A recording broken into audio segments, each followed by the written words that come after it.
It is common. It is a common cancer that in many cases is treatable. But what do you really need to know about breast cancer as far as screening, diagnosis, and treatment options? Joining us now is Dr. Beth Ann Lesnikoski. She is joining us as the director of the breast program at the Baptist MD Anderson Cancer Center. It is so good to see you. Thank you for being here. We appreciate it. We were just talking in the commercial break about when women should start getting their mammograms, and this has led to some controversy about what age you should start doing it. What do you recommend as someone who heads up the program? Well, there is a lot of controversy these days. The U.S. Preventive Task Force did recommend starting age 50 every other year, and they've made that recommendation twice for women at average risk. However, the American College of Radiologists, the American Society of Breast Surgeons, and the American College of OBGYNs all recommend starting at age 40 every year.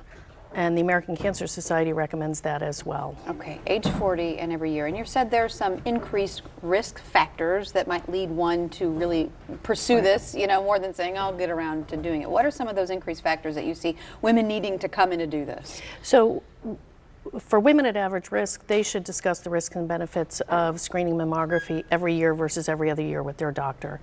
But if they have any risk factors, and that can include an early first period, a late menopause, first pregnancy after age 30, which is really quite a lot of American women right now, dense breasts on mammography, and any family history should definitely be getting annual screening starting at age 40.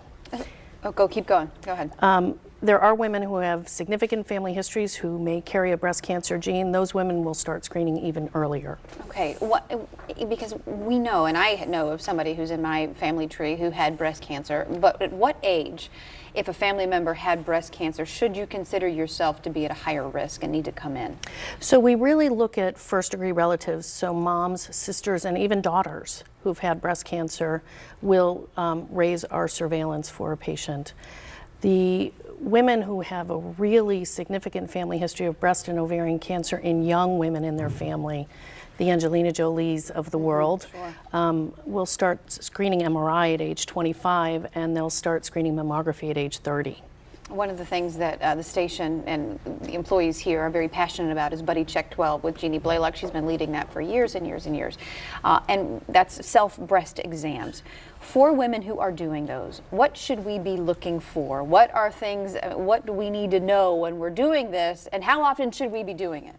So the recommendation is monthly, about a week after your period if you're having menstrual cycles. Other than that, you can pick a random date of the month, maybe the day you pay your mortgage, if you're no longer have periods. You should be looking for visual changes in your skin, any kind of dimpling or wrinkling of the skin, any kind of pulling in of the nipple with positional changes. You're feeling for lumps, although most women have lumpy breasts. That's what I was going to say. You know, one of the best pieces of advice I ever got was from one of my first gynecologists who gave me the recommendation that if you feel the tip of your nose, that feels a little bit firm. If you put your tongue in your cheek and you feel that, that feels more like normal breast tissue. And this is really something more like you're feeling for something different. Anything that feels different, you should alert your doctor to. That is probably one of the best pieces of advice I've ever given, because, you know, when we do these, and we do thanks to Jeannie Blaylock and others who advocate it, you don't really know what you're looking for, right? Like, is there going to be there? Because they are lumpy and bumpy.